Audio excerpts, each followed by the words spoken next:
दोस्तों, मैं हूं सर्वेश यादव और स्वागत है आपका जीएस एक्सपर्ट हब के ऑफिशियल यूट्यूब चैनल पर।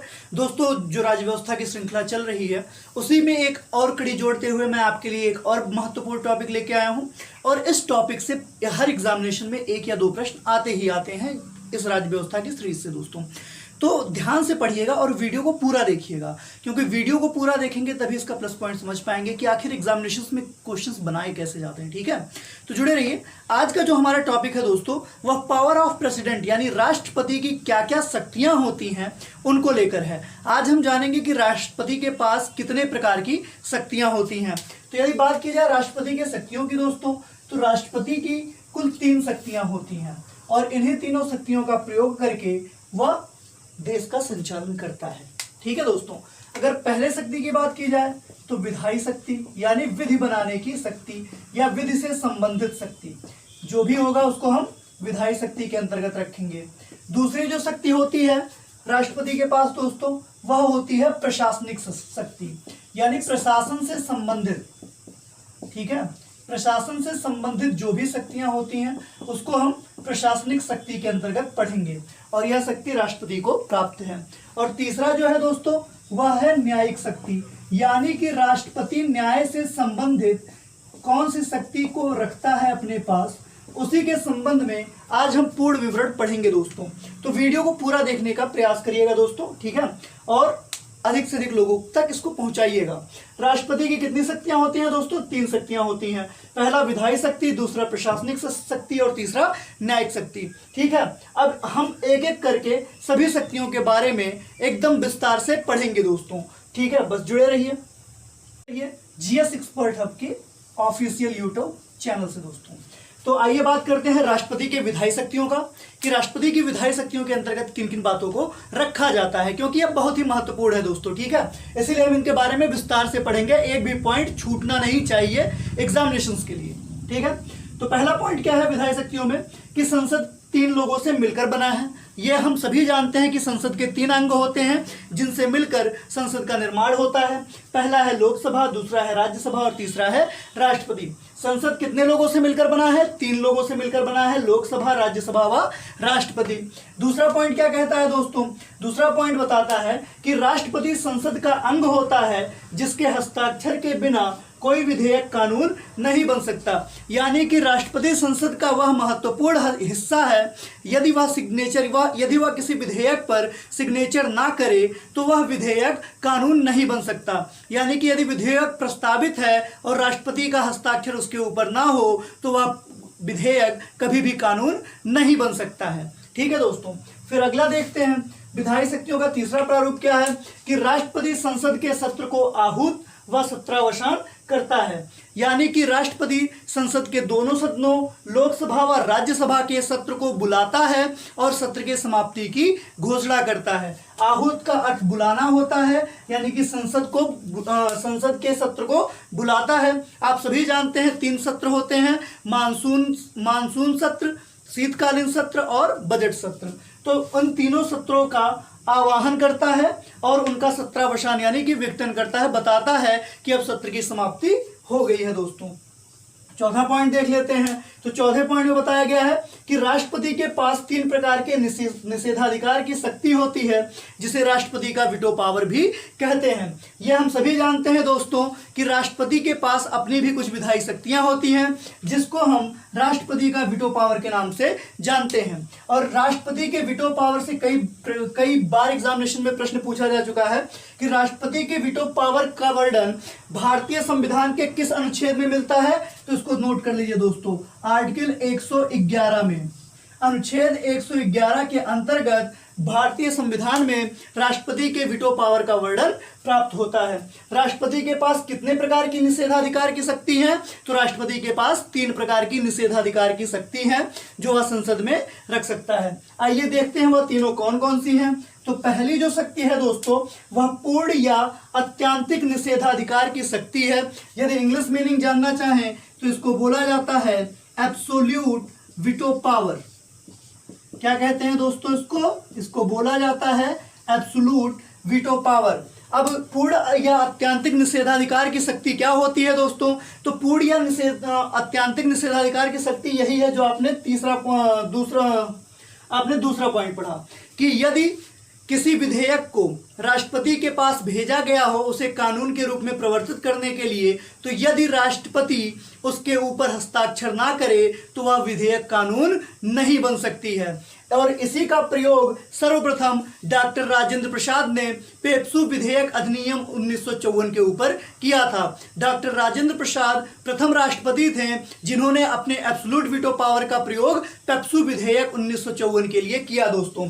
तो उसको साइड में कहीं नोट कर लीजिएगा कि पूर्ण अत्यंतिक निषेधाधिकार की शक्ति को हम एब्सोल्यूट वीटो पावर कहते हैं, जिसके अंतर्गत यह बताया गया है कि यदि कोई विधेयक राष्ट्रपति के पास अनुमोदन के लिए भेजा जाए, यदि राष्ट्रपति उस पर अपना हस्ताक्षर ना करे तो वह विधेयक कभी भी कानून नहीं बन सकता है। और इस विधेयक पर यानी कि एब्सोल्यूट वीटो पावर का सर्वप्रथम प्रयोग डॉक्टर राजेंद्र प्रसाद ने पेप्सू विधेयक 1954 पर किया था दोस्तों। दूसरा जो राष्ट्रपति की निषेधाधिकार की शक्ति है उसे हम निलंबनकारी निषेधाधिकार की शक्ति कहते हैं। और यदि इंग्लिश में इनका अर्थ जानना हो दोस्तों तो इसको बोलते हैं सस्पेंडेड वीटो पावर। क्या बोला जाता है दोस्तों? इसको बोला जाता है सस्पेंडेड वीटो पावर। अब सस्पेंडेड वीटो पावर के अंतर्गत किन बातों को रखा गया है? तो दोस्तों इसमें पुनर्विचार से संबंधित बातों को रखा गया है कि यदि किसी विधेयक को राष्ट्रपति के पास अनुमोदन के लिए भेजा जाता है और राष्ट्रपति को वह उचित नहीं लगता है तो वह पुनर्विचार के लिए उसे दोबारा संसद में भेज सकता है। लेकिन यदि संसद पुनः उसी विधेयक को राष्ट्रपति के पास भेजती है तो राष्ट्रपति उस विधेयक पर हस्ताक्षर करने के लिए बाध्य होता है। यानी कि संसद के अधीन राष्ट्रपति होता है किसमें? सस्पेंडेड वीटो पावर के अंतर्गत, क्योंकि वह उसी विधेयक पर हस्ताक्षर करने के लिए बाध्य होता है दोस्तों। ठीक है, तो यही है निलंबनकारी निषेधाधिकार की शक्ति। और जो तीसरी शक्ति है वह है जेबी निषेधाधिकार की शक्ति, जिसको हम पॉकेट वीटो पावर कहते हैं। और राष्ट्रपति की पॉकेट वीटो पावर दोस्तों हमेशा से चर्चा में रहती है। तो यदि बात की जाए कि जेबी निषेधाधिकार की शक्ति के अंतर्गत किन बातों को रखा गया है, तो जेबी निषेधाधिकार की शक्ति के अंतर्गत यह बताया गया है कि यदि राष्ट्रपति चाहे तो वह किसी भी विधेयक को अनिश्चित काल के लिए पेंडिंग रख सकता है, यानी कि विधेयक को कानून बनने से वंचित रख सकता है। तो राष्ट्रपति के जेबी निषेधाधिकार की शक्ति क्या होती है दोस्तों? राष्ट्रपति के जेबी निषेधाधिकार की शक्ति वह शक्ति होती है जिसके द्वारा राष्ट्रपति किसी विधेयक को अनिश्चित काल तक कानून बनने से वंचित रख सकता है। यदि आपसे पूछ लिया जाए कि सर्वप्रथम किस राष्ट्रपति ने पॉकेट वीटो पावर का प्रयोग किया, तो सर्वप्रथम डॉक्टर ज्ञानी जैल सिंह ने इस शक्ति का प्रयोग किया, पॉकेट वीटो पावर का प्रयोग किया। सर्वप्रथम जो राष्ट्रपति थे ज्ञानी जैल सिंह, उन्होंने अपने पॉकेट वीटो पावर का प्रयोग किया। और किस लिए किया दोस्तों? डाक संशोधन विधेयक 1986 के लिए। यह भी याद रखिएगा, डाक संशोधन विधेयक 1986 के लिए। इसको नोट कर लीजिए, क्योंकि आज तक यह विधेयक प्रवर्तन में नहीं आ सका।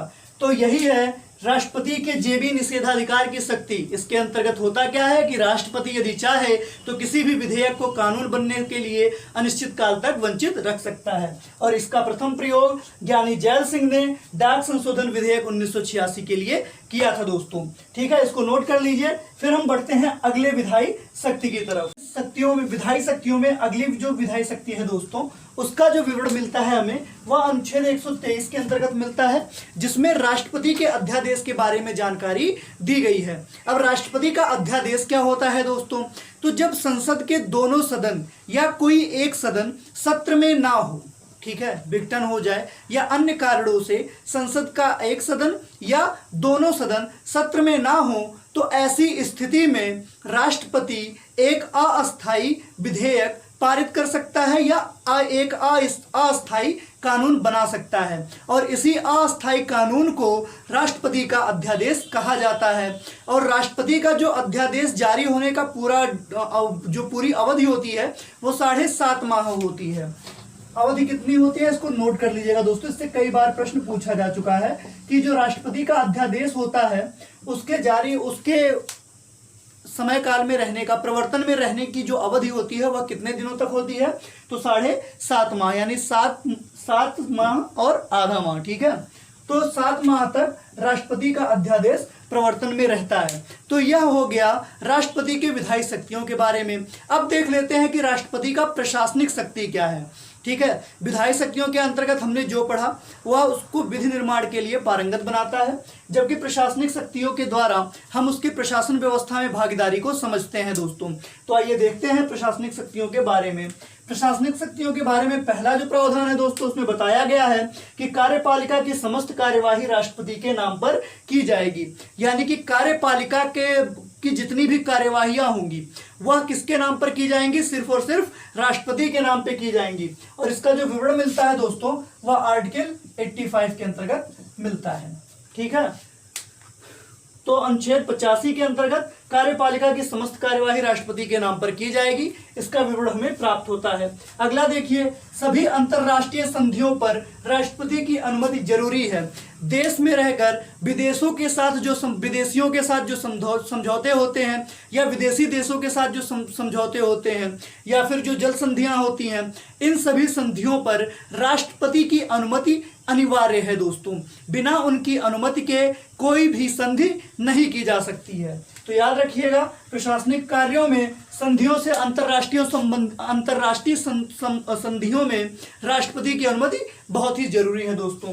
अगला पॉइंट देखिए, आर्टिकल 356 के तहत राष्ट्रपति देश में राष्ट्रपति शासन की उद्घोषणा कर सकता है। अनुच्छेद 356 जो कि आपातकाल का उपबंध करता है, उसके अंतर्गत राष्ट्रपति यदि चाहे तो देश में राष्ट्रपति शासन की उद्घोषणा कर सकता है। यह इसके प्रशासनिक शक्ति का एक विवरण है दोस्तों।